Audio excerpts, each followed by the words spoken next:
267 Um conteúdo arquetípico sempre se expressa em primeiro lugar metaforicamente.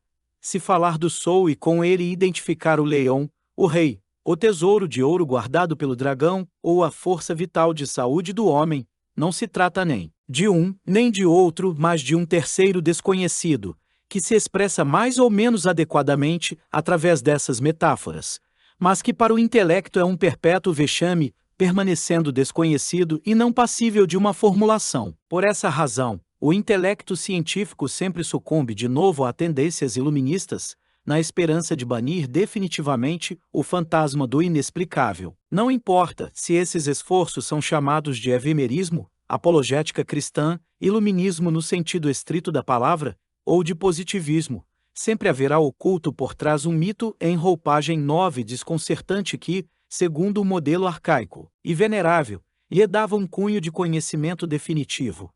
Na realidade, nunca nos libertaremos legitimamente do fundamento arquetípico, a não ser que estejamos dispostos a pagar o preço de uma neurose, da mesma forma que não nos livraremos de nosso corpo e de seus órgãos sem cometer suicídio. Já que não podemos negar os arquétipos ou torná-los inócuos de algum modo, cada nova etapa conquistada na diferenciação cultural da consciência confrontasse com a tarefa de encontrar uma nova interpretação correspondente a essa etapa, a fim de conectar a vida do passado, ainda existente em nós, com a vida do presente, se este ameaçar furtar-se àquele.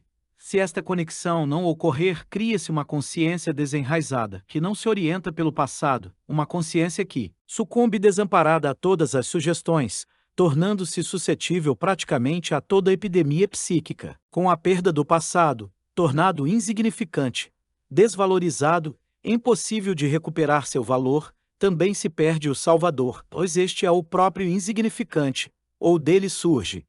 Ele aparece sempre de novo na transformação da figura dos deuses Ziegler, como profeta ou primogênito de uma nova geração, e se manifesta inesperadamente nos lugares mais improváveis, nascimento da pedra e da árvore, suco de arado, água extra, e também sob uma forma ambígua pequeno polegar, anão, criança, animal extra e ponto asterisco 268. Este arquétipo da criança divina é extremamente disseminado e intimamente misturado a todos os outros aspectos mitológicos do motivo da criança.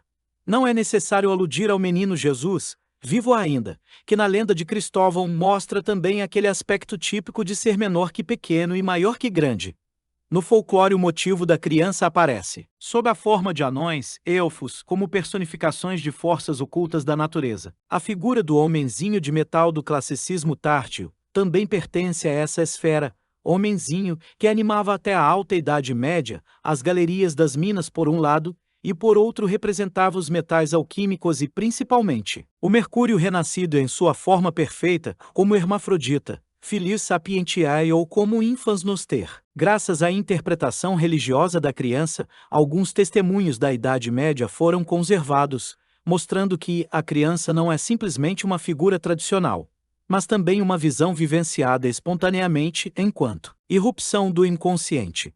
Menciono a visão do menino nu, de Mestre Eckhart, e o sonho do irmão Eustáquio XIII. Há também relatos interessantes acerca de tais vivências espontâneas em histórias de fantasmas na Inglaterra, onde se trata da visão de um Radiant Boy, supostamente visto em um lugar de ruínas romanas.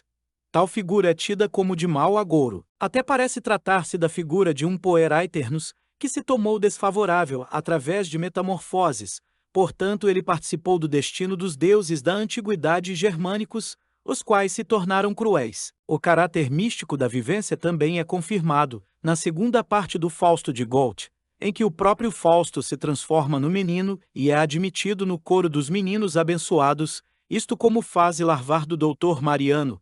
269, na estranha história intitulada das Raikkonen, de Bruno Goetz, aparece a figura de um puer aeternus chamado Fó igual a Buda, com coros completos de meninos desgraçados, de significado nefasto.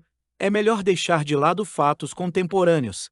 Menciono apenas o caso acima para demonstrar a vitalidade permanente deste arquétipo. 270. O motivo da criança ocorre não raro no campo da psicopatologia. A criança delirante é comum entre mulheres doentes mentais e é geralmente interpretado no sentido cristão, Homúnculi também aparecem como no famoso caso Schreber 16, onde se manifestam em bandos e maltratam o doente.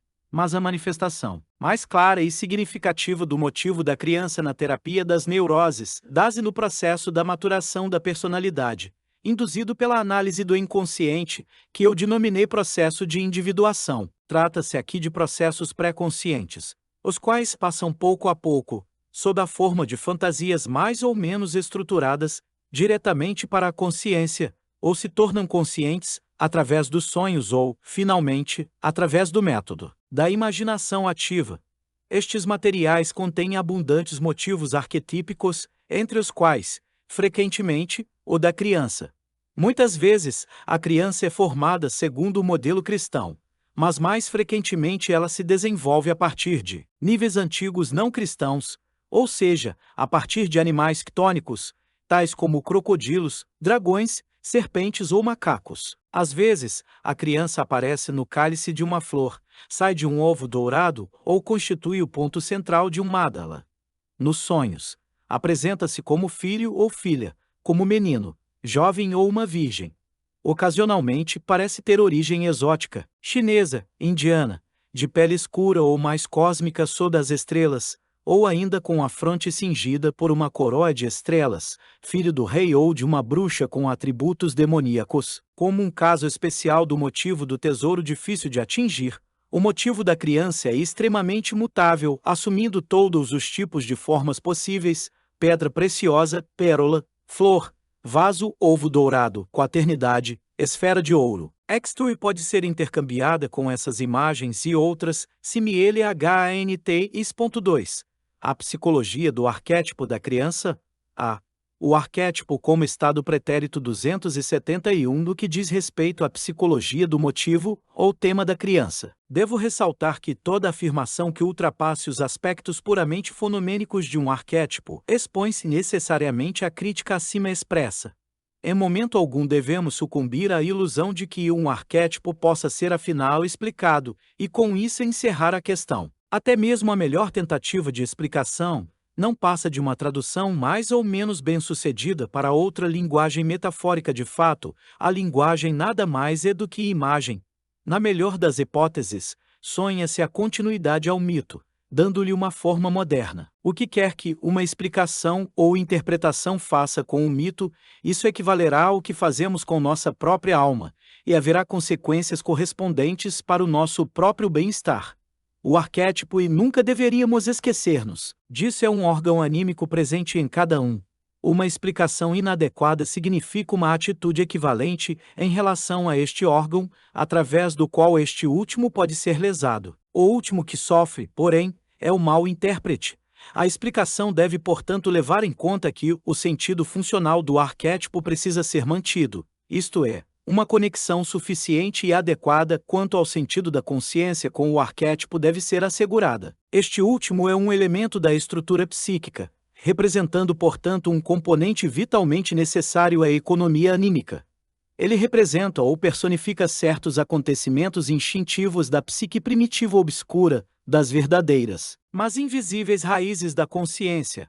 O elementar significado da conexão com essas raízes é-nos mostrado pela preocupação da mente primitiva com relação a certos fatos mágicos, os quais nada mais são do que aquilo que designamos por arquétipos. Esta forma originária da religião constitui ainda hoje a essência atuante de toda a vida religiosa, e assim permanecerá, qualquer que seja a forma futura dessa vida. 272. Não há substitutivo racional para o arquétipo, como também não há para o cerebelo ou os rins. Podemos examinar órgãos somáticos anatomicamente, histologicamente e embriologicamente. Isto corresponderia à descrição da fenomenologia arquetípica e à apresentação da mesma em termos histórico-comparativos. O sentido de um órgão somático só pode ser obtido a partir do questionamento teleológico. Daí surge a pergunta: qual é a finalidade biológica do arquétipo? Da mesma forma que a fisiologia responde à pergunta, no que diz respeito ao corpo, cabe à psicologia responder a mesma pergunta em relação ao arquétipo. 273 Afirmações. tais como o motivo da criança é apenas um vestígio da memória da própria infância e outras explicações similares só nos fazem fugir da questão. Se, ao contrário, com uma pequena modificação dessa frase dissermos que o motivo da criança é o quadro para certas coisas que esquecemos da própria infância, já nos aproximamos mais da verdade. No entanto, uma vez que o arquétipo é sempre uma imagem que pertence à humanidade inteira e não somente ao indivíduo, talvez seja melhor formular a frase do seguinte modo: o motivo da criança representa o aspecto pré-consciente da infância da alma coletiva.